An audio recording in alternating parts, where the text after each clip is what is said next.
Hi ഫണ്ടഡേഴ്സ്, എല്ലാവർക്കും futures trading അക്കാദമിയുടെ മറ്റൊരു വീഡിയോയിലേക്ക് സ്വാഗതം. നമ്മൾ കഴിഞ്ഞ ദിവസങ്ങളിൽ ചെയ്ത ടോപ്പ് 10 സീരീസിലെ അഞ്ചാമത്തെ പൊസിഷനിൽ വന്നേക്കുന്ന ടോപ്പ് 1 ഫ്യൂച്ചേഴ്സിനെ കുറിച്ചിട്ടാണ് നമ്മളൊരു ഡീറ്റെയിൽ വീഡിയോ ആണ് നമ്മൾ ഇതിൽ ചെയ്യുന്നത്. അതിൽ തന്നെ നമുക്കിപ്പോൾ വാലന്റൈൻ ഡേ ഒക്കെ ആയിട്ട് ഇവരുടെ കുറെ ഓഫേഴ്സും കാര്യങ്ങളെല്ലാം ഉണ്ട്. നിങ്ങളിപ്പോൾ പുതുതായിട്ട് നിഞ്ച ട്രേഡർ അക്കൗണ്ട് ഇവരിൽ നിന്നും പർച്ചേസ് ചെയ്യുകയാണെന്നുണ്ടെങ്കിൽ 60% ഓഫർ ഉണ്ട്. അതേപോലെ തന്നെ 50% ഓഫർ ഇതിനു മുമ്പൊക്കെ യൂസ് ചെയ്തേക്കുന്ന ക്ലയൻസിനും കിട്ടുന്ന രീതിയിലാണ് പുതിയ വാലന്റൈൻസ് ഡേ ഓഫറൊക്കെ എല്ലാം വന്നേക്കുന്നത്. അത് ഇവരുടെ പ്ലാറ്റ്ഫോം എന്ന് പറയുന്നത് ട്രേഡബോട്ട് ഉണ്ട്, അതുപോലെ തന്നെ നിഞ്ച ട്രേഡർ ഉണ്ട്. അപ്പൊ നിഞ്ച ട്രേഡർ സെലക്ട് ചെയ്യുന്നവർക്ക് 60% ഓഫർ ഉണ്ട്. അതേപോലെ തന്നെ ഇവർ കോപ്പി ട്രേഡിൽ 15 അക്കൗണ്ട് വരെ ഇവർ കൊടുക്കുന്നുണ്ട്. അത്യാവശ്യം നല്ല രീതിയിൽ ഒരു പേ ഔട്ട് കൊടുക്കുന്ന ഒരു കമ്പനിയാണ്, US ബേസ്ഡ് ആയിട്ടുള്ള ഒരു കമ്പനിയാണ്. അത്യാവശ്യം നല്ല ട്രസ്റ്റ് പൈലറ്റിലൊക്കെ ആണെന്നുണ്ടെങ്കിൽ 4.8 ആണെന്ന് തോന്നുന്നു. അത്രയും നല്ല റിവ്യൂസ് കാര്യങ്ങളുള്ള ഒരു കമ്പനി കൂടിയാണ്. ഞാനിപ്പോൾ അവരുടെ ഒരു റിവ്യൂസ് ഇങ്ങനെ എടുത്ത് നോക്കിയപ്പോൾ ഒട്ടുമിക്ക കമ്പനികളിലും ഈ 1 സ്റ്റാറിലൊക്കെ വരുന്നതിന് റിപ്ലൈ കൊടുക്കാറില്ല, പക്ഷെ ഇവർ റിപ്ലൈ കൊടുക്കുന്നുണ്ട്. എന്തെല്ലാം കാര്യങ്ങളാണ് ഓരോരുത്തർ ചോദിക്കുന്ന നെഗറ്റീവ് റിവ്യൂ ഇടുന്നവർക്ക് അതിന് കൃത്യമായിട്ട് എന്തുകൊണ്ട് ഓരോരുത്തരുടെ അക്കൗണ്ട് പോയി. ഇപ്പൊ കുറച്ച് ദിവസങ്ങളായിട്ട് ഗോൾഡിലൊക്കെ ട്രേഡ് ചെയ്യുന്നവർക്ക് കുറെ ഇഷ്യൂസ് ഒക്കെ ഉണ്ടായിട്ടുണ്ട്. അതേപോലെ തന്നെ ഇവിടെ ഒരു റിവ്യൂ ഞാൻ വായിച്ചത്, നമ്മളെല്ലാവരും കോൺട്രാക്ട് ബേസ് ചെയ്തിട്ടാണ് ഫ്യൂച്ചേഴ്സിൽ ട്രേഡ് ചെയ്യുന്നത്. അപ്പോൾ നമുക്ക് ഓരോ 3 മാസം കൂടുമ്പോഴും കോൺട്രാക്ട് ഷിഫ്റ്റ് ചെയ്യും. അപ്പൊ അതുപോലെ ഒരാൾക്ക് ഇവിടെ കോൺട്രാക്ട് ഷിഫ്റ്റ് ചെയ്തു, അദ്ദേഹം അത് അറിയാതെ അതിന് മുമ്പുണ്ടായിരുന്ന കോൺട്രാക്റ്റിൽ ട്രേഡ് ചെയ്തുകൊണ്ട് അവിടെ ലിക്വിഡിറ്റി ഉണ്ടാകത്തില്ല, ചിലപ്പോൾ ട്രേഡ് എന്തെങ്കിലും രീതിയിൽ എക്സിക്യൂട്ടർ ആയിട്ടുണ്ടാകും. അപ്പൊ അതുകൊണ്ട് തന്നെ അദ്ദേഹത്തിന്റെ ട്രേഡ് ബ്രീച്ച് ആയിട്ടുണ്ടെന്ന് പറഞ്ഞുകൊണ്ട്, അക്കൗണ്ട് ബ്രീച്ച് ആയെന്ന് പറഞ്ഞുകൊണ്ട് അദ്ദേഹം എഴുതിയിട്ടുണ്ട്. അപ്പൊ അവര് കൃത്യമായിട്ട് തന്നെ അതിന് ആൻസർ നൽകുന്നുണ്ട്.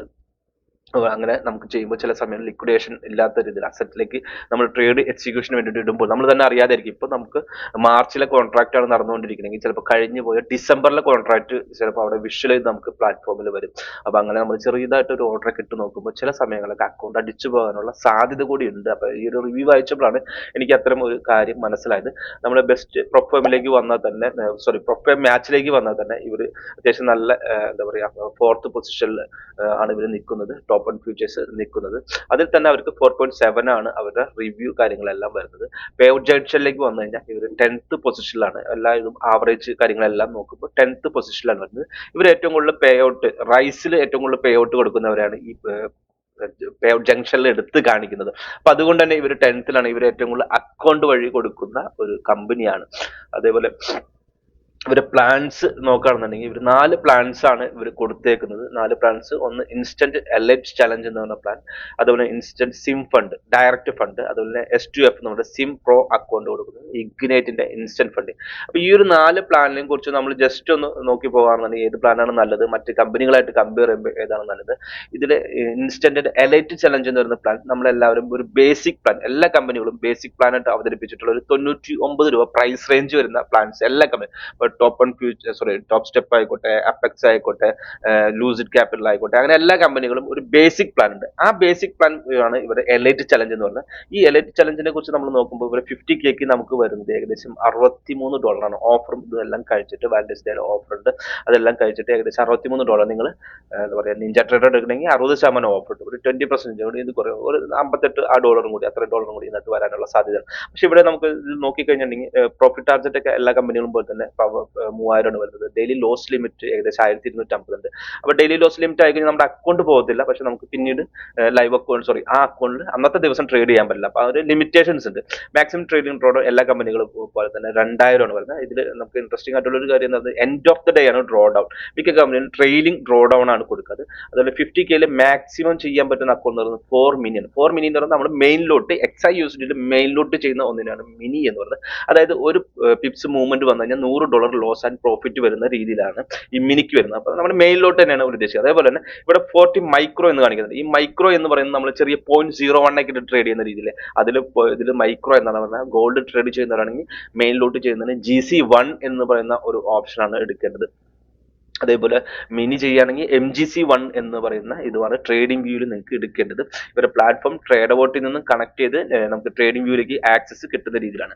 അത് നമുക്ക് എത്ര ദിവസം കൊണ്ട് പാസ്സാവാം എന്നുള്ളത് നമ്മൾ നോക്കുമ്പോൾ ഒറ്റ ദിവസം കൊണ്ട് തന്നെ ഇവിടെ പാസ്സാവാൻ കിട്ടുന്ന ഒരു ഓപ്ഷൻ ഉണ്ട്. അപ്പോൾ കൺസിസ്റ്റൻസി റൂൾ ഇല്ല എന്ന് കാണിക്കുന്നത്. അതേപോലെ തന്നെ ഫണ്ടഡ് അക്കൗണ്ടിലേക്ക് വരുമ്പോൾ ഈ എലൈറ്റ് പ്ലാനിൽ 25% കൺസിസ്റ്റൻസി റൂൾ ഉണ്ട്. അപ്പോൾ മറ്റ് കമ്പനികളൊക്കെ എങ്ങനെ വെച്ചിട്ടുണ്ടെങ്കിൽ ഇവാലുവേഷൻ സ്റ്റേജിലാണ് കൺസിസ്റ്റൻസി റൂൾ മിക്ക കമ്പനികൾക്കും ഇപ്പോൾ ഉള്ളത്. ഈ ഒരു പ്ലാനിന്റെ കമ്പാരിസൺ കമ്പാരിസം നമ്മളൊരു എല്ലാവരുടെ ബേസിക് പ്ലാനിലെ കമ്പാരിസം വെച്ച് നടത്തുമ്പോൾ ലൈവിലേക്ക് വരുമ്പോൾ അങ്ങനെ അധികം കമ്പനികളൊന്നും കൺസിസ്റ്റൻസി വെക്കാറില്ല. അപ്പൊ ഫണ്ടമെക്സ് ഒക്കെ വന്നേ പിന്നെ അങ്ങനെ അതേപോലെ ലൂസിഡ് ക്യാപിറ്റൽ അവർക്കൊന്നും ലൈവിലേക്ക് വരുമ്പോൾ കൺസിസ്റ്റൻസി റൂളിൽ അങ്ങനെ വെച്ച് നോക്കുമ്പോൾ കുറച്ച് ടഫായിട്ട് തോന്നുന്നുണ്ട്. റീസെറ്റ് ഫീ $39 വളരെ കുറഞ്ഞ ഫീസാണ്.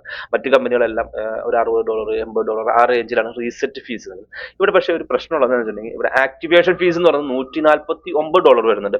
അപ്പൊ മറ്റു കമ്പനി ഇപ്പൊ ലൂസിഡ് ക്യാപിറ്റൽ നമുക്ക് ഫസ്റ്റ് ടൈം എടുക്കുന്ന ഒരാളാണെന്നുണ്ടെങ്കിൽ നമുക്ക് $65-55 നമുക്ക് എക്സ്പെൻസ് വരുന്നുള്ളൂ. ഇവിടെ നോക്കിയാൽ നമുക്ക് എന്താ ഫസ്റ്റ് ഇതിൽ തന്നെ നമുക്ക് ഇവിടെ ഓപ്ഷൻസിൽ നമുക്ക് നല്ലൊരു എമൗണ്ട് $63 തന്നെ വരുന്നുണ്ട്. അപ്പൊ അത് വെച്ച് നോക്കുമ്പോൾ നമുക്ക് ലൂസിഡ് ക്യാപിറ്റൽ ആയിക്കോട്ടെ, മൈ ഫണ്ടഡ് ഫ്യൂച്ചേഴ്സിന്റെ ഫ്ലെക്സ് പ്ലാൻ ആയിക്കോട്ടെ, ഫ്ലെക്സ് പ്ലാനെ കുറിച്ചാണ് ലൂസിഡിന്റെ പറഞ്ഞത്.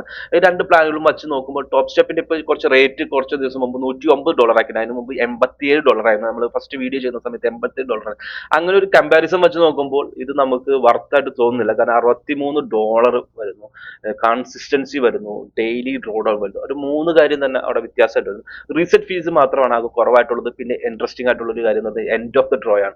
ഈ ആക്ടിവേഷൻ ഫീസ് $149 പ്ലസ് വീണ്ടും വരാൻ $63. അപ്പൊ നമുക്ക് ഏകദേശം $200 അടുത്ത് ഏകദേശം നമുക്ക് എക്സ്പെൻസ് വേണം. അപ്പൊ അതേസമയം നമ്മൾ നോക്കുമ്പോൾ അപ്പെക്സിന്റെ 90% ഓഫറുള്ള $15 നമുക്ക് അക്കൗണ്ട് കിട്ടണം. ആ $15 അക്കൗണ്ടിന്റെ പ്രത്യേകത വെച്ചാൽ നിങ്ങൾ പാസ്സായില്ലെങ്കിൽ നമുക്ക് വലിയ തുകയൊന്നും പോകുന്നില്ല. നമ്മൾ റീസെറ്റ് ചെയ്യുന്ന സമയത്ത് 90% ഓഫറിലുള്ള സമയമാണെന്നുണ്ടെങ്കിൽ ഏകദേശം അവർക്ക് $60 കൂടി അടച്ചാൽ മതി. ചിലപ്പോൾ നമുക്ക് മൊത്തം $85 വരും. അപ്പൊ ഇത് വെച്ച് നോക്കുമ്പോൾ നമുക്ക് ഈ ഒരു പ്ലാൻ വർത്ത് ആയിട്ട് തോന്നുന്നില്ല. അതേപോലെ മറ്റൊരു പ്ലാനാണ്. അപ്പൊ ഈ ഒരു പ്ലാനിനെ കുറിച്ച് നിങ്ങൾ ടോപ്പ് 1 ഫ്യൂച്ചർ എടുക്കുമ്പോൾ നിങ്ങൾ ഈ ഒരു പ്ലാൻ സെലക്ട് ചെയ്യേണ്ട യാതൊരു ആവശ്യമില്ല. കാരണം വെച്ചാൽ ഇത്രയും എക്സ്പെൻസീവ് ആയിട്ടുള്ള ഒരു പ്ലാൻ ഒന്നും ഇപ്പോഴത്തെ കാലഘട്ടത്തിൽ ചെയ്യേണ്ട ആവശ്യമില്ല. കാരണം നമുക്ക് $65 ലൂസിഡ് ഉണ്ട്, MFF ഉപയോഗിക്കാം. ടോപ്പ് സ്റ്റെപ്പ് ഒരു $109 ആയിരുന്നുള്ളൂ. അപ്പൊ അത് വെച്ച് നോക്കിയാൽ പോലും ഭയങ്കര വ്യത്യാസമുണ്ട്. അതുപോലെ തന്നെ ആൽഫ ക്യാപിറ്റലൊക്കെ $89-90 അവരുടെ ബേസിക് പ്ലാനിൽ വരുന്ന ഒരു കാര്യമാണ് ഉദ്ദേശിച്ചത്. ഇനി നമുക്ക് ഒരു ഇൻസ്റ്റന്റ് സിം എന്ന് പറയുന്നത് ഡയറക്റ്റ് ആയിട്ട് ഒരു കൊടുക്കുന്ന ഒന്നാണ്. അതിൽ നമുക്ക് ഡെയിലി ലോസ് എന്നുള്ളത് $1250 ഡെയിലി ലോസ് വരുന്നത്. മാക്സിമം ഡ്രോ ഡൗൺ കുറച്ച് കൂടുതൽ, സോറി നോർമൽ തന്നെയുള്ളതാണ്. Draw down end of the day ആണ്. നമുക്ക് ഇവിടെ മാക്സിമം കോൺട്രാക്ട് 4 മിനി ആണ് ചെയ്യാൻ പറ്റുന്നത്. മൈക്രോ 4 തന്നെയാണ്. നമുക്ക് നേരത്തെ നോക്കിയാലും സെയിം മോഡൽ തന്നെയായിരുന്നു. അതേപോലെ കൺസിസ്റ്റൻസി 20% അത് കുഴപ്പമില്ല. ഒരു ഇൻസ്റ്റന്റ് ഫണ്ടിനെ സംബന്ധിച്ച് 20% എന്ന് പറയുന്നത് കുഴപ്പമില്ല. നമുക്ക് 5 അക്കൗണ്ട് വരെ ചെയ്യാം. 407 എന്ന് പറയുന്നത് കോമ്പറ്റീവ് ആയിട്ടുള്ള ഒരു പ്രൈസ് തന്നെയാണ്. ഈ ഒരു ഓഫർ ഈ ഒരു പ്രൈസിന് ഇൻസ്റ്റന്റ് ഫണ്ടിങ് കിട്ടുക എന്നുള്ളത് നല്ല ഒരു തന്നെ. അതും ഇവരുടെ കൺസിസ്റ്റൻസി 20% വെച്ച് ചെയ്യാവുന്ന രീതിയിൽ 407 എന്ന് പറയുന്നത് കുഴപ്പമില്ല. മറ്റു കമ്പനികളൊക്കെ 450, 460 ഒക്കെ ആ റേഞ്ച് വരുന്നുണ്ട്. ഇനി അതേപോലെ തന്നെ ഇവർ ഹയസ്റ്റ് പേ ഔട്ട് എന്ന് പറഞ്ഞിട്ട് ഭയങ്കര ഇതായിട്ട് കൊണ്ടുവന്നേക്കുന്ന ഒന്നാണ് S2F സിം പ്രോ എന്ന് പറയുന്ന അക്കൗണ്ട്. ഈ ഒരു അക്കൗണ്ട് ഞാൻ എടുത്തു പറയുന്നു, നിങ്ങൾ ദയവ് ചെയ്ത് എടുക്കാനായിട്ട് ശ്രമിക്കരുത്. ഇതൊരു ചെറിയൊരു കുറെ കാര്യങ്ങൾ ഇതിനകത്ത് പഠിക്കാനുണ്ട്. നമ്മൾ ജസ്റ്റ് ഇതിന്റെ ഇത് നോക്കി പോയാൽ ഡെയിലി ലോസ് ലിമിറ്റ് എന്നുണ്ട് ഏകദേശം $1000 വരുന്നുണ്ട്. ട്രെയിലിംഗ് മാക്സ് ഡ്രോഡോം 1625 എന്നുണ്ട്. ഡ്രോഡോം മോഡ് എന്ന് പറയുന്നത് ഇൻട്രാഡേ ആണ് വരുന്നത്. അതൊരു ഇതാണ്. അതുപോലെ മിനിമം ട്രേഡിംഗ് ഡേയ്സ് എന്ന് പറയുന്നത് 10 ദിവസം ട്രേഡ് ചെയ്യണം. മാക്സിമം കോൺട്രാക്ട് എല്ലാം സെയിം ബോർഡ് തന്നെ.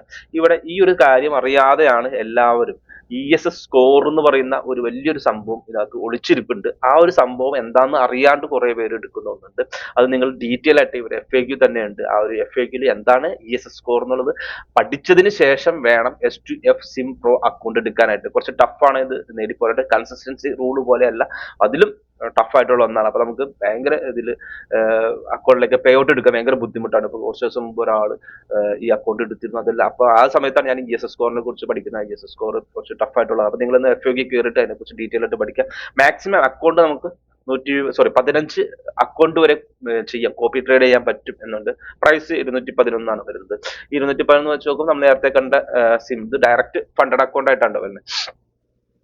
ഇത് കൺസിസ്റ്റൻസി വെച്ചിട്ട് ഇവർ അഡ്ജസ്റ്റ് ചെയ്തേക്കുന്നു. ഇത് ഡയറക്റ്റ്, ഇത് ESS സ്കോർ എന്ന് പറഞ്ഞിട്ട് ഇവർ പ്രൈസ് അപ്പോൾ വളരെ കുറവായിട്ടുള്ള പ്രൈസ് ആയിട്ട് തോന്നുമെങ്കിലും ഇതിൽ ഒളിച്ചിരിക്കുന്ന ഒരു കാര്യമുണ്ട് ESS സ്കോർ. അപ്പോൾ ESS സ്കോർ എന്താണെന്നുള്ളത് നിങ്ങൾ ഡീറ്റെയിൽ ആയിട്ട് പഠിക്കുക. ഇനി ഇവരുടെ പോപ്പുലർ ആയിട്ടുള്ള ഒരു പ്ലാനാണ് ഇഗ്നേറ്റ് ഇൻസ്റ്റന്റ് ഫണ്ടിങ്. ഈ ഒരു പ്ലാനിനെ കുറിച്ച് നോക്കുകയാണെങ്കിൽ ഡെയിലി ലോസ് ലിമിറ്റ് നമുക്ക് 50K അക്കൗണ്ട് നമുക്ക് 1000 ആണ് വരുന്നത്. 1250 ആയിരുന്നു. ട്രെയിലിംഗ് ഡ്രോ ഡൗൺ 2000 ആണ് എല്ലാ കമ്പനികളും പോലെ തന്നെ.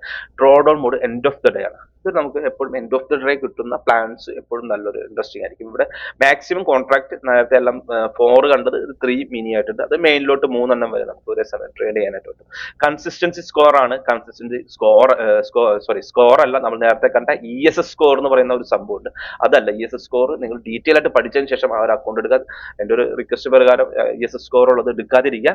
കൺസിസ്റ്റൻസി 15%. ഞാനൊരു 50K അക്കൗണ്ട് ഒക്കെ ആണെങ്കിൽ നമുക്കൊരു 700 താഴെ, 350-400 താഴെ താഴെ നമ്മൾ ഡെയിലി ഏൺ ചെയ്യാൻ മാത്രമായിട്ട് ശ്രമിക്കുന്നതായിരിക്കും നല്ലത്. ഈ പ്രൈസ് വെച്ച് നോക്കുമ്പോൾ ഈ ഒരു പ്ലാൻ നല്ല ഒരു പ്ലാനാണ്.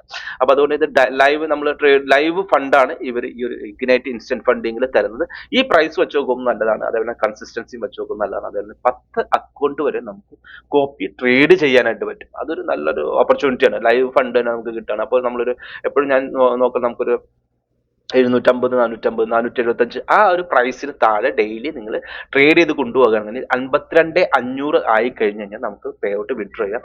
അതിൽ ഏകദേശം $1000 വരെ ഇവിടെ നിന്നും വിഡ്രോ ചെയ്യാൻ പറ്റും എന്നാണ് എനിക്ക് തോന്നുന്നത്. പിന്നെ ഇവര് എപ്പോഴും നല്ല രീതിയിലുള്ള അപ്ഡേഷൻസ് ഉള്ള ഒരു കമ്പനിയാണ്. കുറച്ച് നാൾ മുമ്പ് പ്രൊജക്ട് എക്സ് ആയിരുന്നു ഇവർ സപ്പോർട്ട് ചെയ്യുന്നത് സോഫ്റ്റ്വെയർ.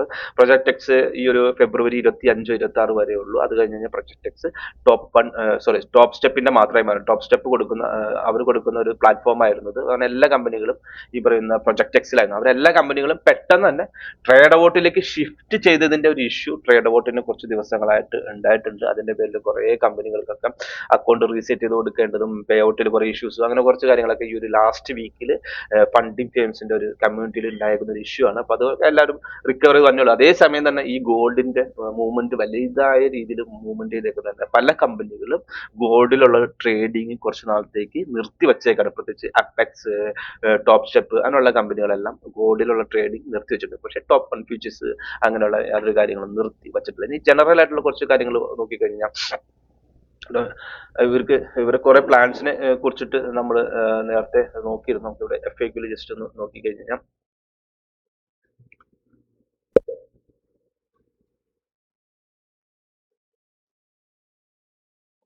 ഡെയിലി ഡ്രോഡൗൺ നമ്മൾ നേരത്തെ നോക്കിയതാണ്. ഡെയിലി ഡ്രോഡൗൺ എന്താണെന്ന് നമുക്ക് കോപ്പി ട്രേഡ് പോളിസി ഉണ്ട്. അവർക്ക് കോപ്പി ട്രേഡ് സിം2 നമുക്ക് അവരതെല്ലാം കുറെ പ്ലാൻസ് ഉണ്ട്. അപ്പൊ ആ പ്ലാനുകൾ ഏതാണ്? അപ്പോൾ നമ്മൾ ഏതെങ്കിലും ഒരു പ്ലാൻ ഈ എലൈറ്റ് ചലഞ്ച് ഒരു 3 അക്കൗണ്ട് എടുത്തു, അതുപോലെ സിം2 2 അക്കൗണ്ട് എടുത്ത് അങ്ങനെ കോപ്പി ട്രേഡ് ചെയ്യാൻ പറ്റില്ല. ഏത് പ്ലാൻ ആണോ എടുക്കുന്നത് ആ പ്ലാൻ തമ്മിലായിരിക്കണം കോപ്പി ട്രേഡ് ചെയ്യേണ്ടത്. അല്ലാതെ ഇവിടെ നിന്ന് എടുത്തിട്ട് ഈ ഗ്രേറ്റ് ഫണ്ടിൽ കൊണ്ടുപോയിട്ട് ഇതിനെയും കൂടി മിക്സ് ചെയ്തിട്ട് ഇവിടെ ഒരു അക്കൗണ്ട് എടുത്ത് ഇവിടെയും ഒരു അക്കൗണ്ട്, അങ്ങനെ 2 അക്കൗണ്ടും ഒരേ സമയം കോപ്പി ട്രേഡ് ചെയ്യാനായിട്ട് ഇവർ അലോ ചെയ്യുന്നില്ല. അപ്പൊ അത്രയും കാര്യങ്ങളൊക്കെ നിങ്ങൾ ശ്രദ്ധിച്ചിട്ട് വേണം എടുക്കാനായിട്ട്.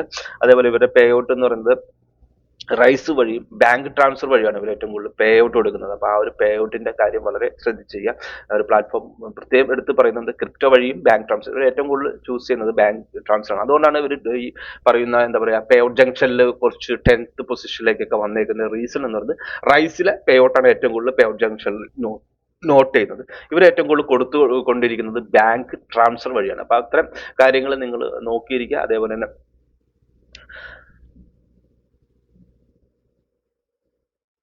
ജനറൽ റൂൾസിനെ കുറിച്ച് നോക്കുകയാണെന്നുണ്ടെങ്കിൽ ന്യൂസ് ട്രേഡ് അലൗഡ് ആണോ എന്നുള്ളത് ഇവിടെ ചോദിക്കുന്നത്. Canada yes news trade allowed ആണെന്ന് പറയുന്നുണ്ട്. അങ്ങനെ കുറെ കാര്യങ്ങൾ നിങ്ങൾ നോക്കേണ്ടതും FAQ ഒക്കെ നിങ്ങൾ ഒന്നും കൂടി നല്ല രീതിയിൽ സ്റ്റഡി ചെയ്തതിന് ശേഷം മാത്രം ഇവരുടെ അക്കൗണ്ട് എടുക്കാനായിട്ട് ശ്രമിക്കുക. നിലവിൽ ഇവർ നല്ല രീതിയിൽ പോയിക്കൊണ്ടിരിക്കുന്ന കമ്പനിയാണ്. ഇവർ CFT ഇപ്പോൾ നിലവിൽ ഇവർ സ്റ്റാർട്ട് ചെയ്തിട്ടുണ്ട്. എല്ലാ കമ്പനികളും CFT സ്റ്റാർട്ട് ചെയ്തതിന് ശേഷമാണ് ഫ്യൂച്ചേഴ്സ് സ്റ്റാർട്ട് ചെയ്യുന്നത്. പക്ഷെ ഇവരങ്ങനെയല്ല, ടോപ്പ് വൺ ഫ്യൂച്ചേഴ്സ് തന്നെ നല്ല രീതിയിൽ ഹൈ ലെവലിൽ മാർക്കറ്റിൽ ഓടിക്കൊണ്ടിരിക്കുന്ന ഒരു പ്ലാനും കാര്യങ്ങളൊക്കെ ആയിട്ടാണ് ഇവർ പോയിക്കൊണ്ടിരിക്കുന്നത്. അപ്പോൾ അവർ CFTയിലേക്കും കടന്നിട്ടുണ്ട്. അപ്പൊ നിങ്ങൾ ഈ പ്ലാൻ എടുക്കുമ്പോൾ വീണ്ടും ഓർമ്മിപ്പിക്കുന്നു, പ്ലാൻ എടുക്കുമ്പോൾ ശ്രദ്ധിക്കുക. 50K അക്കൗണ്ട് ഒക്കെ എടുക്കാനായിട്ട് എപ്പോഴും ശ്രമിക്കുക. എപ്പോഴും കോപ്പി ട്രേഡ് ചെയ്യാനായിട്ടൊക്കെ ശ്രമിക്കുക. എന്നാലും നമുക്കൊരു ഗ്രോത്ത് ഉണ്ടാവുള്ളൂ. ഇവരെ എലൈറ്റ് ചലഞ്ച് എന്ന് പറയുന്ന പ്ലാൻ നമ്മൾ മറ്റു പ്ലാനായിട്ട് വെച്ച് നോക്കുമ്പോൾ അത്ര ഫെമിലിയർ, നമുക്ക് ഏകദേശം $200 എക്സ്പെൻസ് വരുന്നുണ്ട്. അപ്പൊ അത് നമ്മൾ എടുക്കാതിരിക്കുന്നതായിരിക്കും നല്ലത്. അതുപോലെ ഇൻസ്റ്റൻസിങ് ഫണ്ടിങ് കമ്പയർ ചെയ്ത് നോക്കുമ്പോൾ കൺസിസ്റ്റൻസി വെച്ച് നോക്കുമ്പോൾ കുഴപ്പമില്ല. പക്ഷെ പ്രൈസ് കുഴപ്പമില്ല. ബാക്കിയെല്ലാം 450 ഒക്കെ വരുന്നുണ്ട്.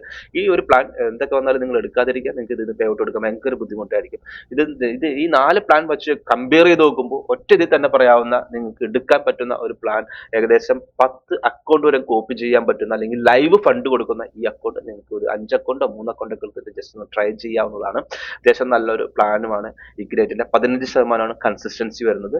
15% വരുമ്പോൾ ഒരു 375 ഒക്കെ നിങ്ങൾ 50K അക്കൗണ്ടിലൊക്കെ എടുത്ത് പോയി കഴിഞ്ഞാൽ വലിയ തെറ്റില്ലാതൊക്കെ പേ ഔട്ട് എടുക്കാനൊക്കെ ആയിട്ട് സാധിക്കും. ഇത്രയും കാര്യങ്ങളാണ് ടോപ്പ് വൺ ഫ്യൂച്ചേഴ്സിനെ കുറിച്ച് ഉള്ളത്. അതേപോലെ തന്നെ നിങ്ങൾ FAQയും കാര്യങ്ങളും എല്ലാം പഠിച്ചതിന് ശേഷം മാത്രം അക്കൗണ്ട് എടുക്കുക. എന്തുകൊണ്ടാണ് ഇതൊരു 5th പൊസിഷനിലേക്ക് വന്നത്, അങ്ങനെയുള്ള കാര്യങ്ങളാണ് ഞാൻ ഈ ഒരു വീഡിയോയിൽ മെയിനായിട്ട് ഉൾക്കൊള്ളിച്ചിട്ടുള്ളത്. നമുക്ക് വീണ്ടും കാണാം.